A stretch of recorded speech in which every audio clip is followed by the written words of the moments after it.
Sorry બસ. કમ મોડી આવી? Interview આપીને આવી. એના ઇન્ટરવ્યુ? અરે અમારી મહિલા સંગઠન વાળા છે ને, એમણે નવી ઓફિસ લીધી તો એ લોકોને સ્ટાફની જરૂર હતી. તો મને થયું કે હું કરું એમ, બીકોઝ આખો દિવસ આપણે નવરા બેસી રહીએ એના કરતા કામ કંઈક ટાઈમ પાસ થાય ને એમ. તો હું થયું? મને પૂછે તમને ટાઈપિંગ આવડે છે? તો મેં કીધું ના. પછી પૂછે કે word, power point, double XL જેવું આવડે છે? ડબલ એક્સેલ ને ખાલી એક્સેલ આવે. હા એટલે એ જ. એટલે તો કે એ બધું આવડે છે? તો મેં કીધું ના. તો પછી પૂછે કે તમારે કોઈ આમ પાસ એક્સપિરિયન્સ છે? તો મેં કીધું ના. તો મને કે તો હું જોઈને આયા તમે?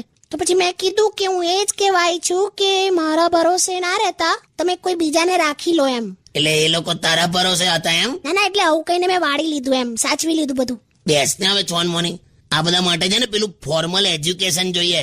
તે આખી જિંદગી પેનનો ઉપયોગ લખવામાં નથી કર્યો, ખાલી નાડું નાખવા કર્યો છે.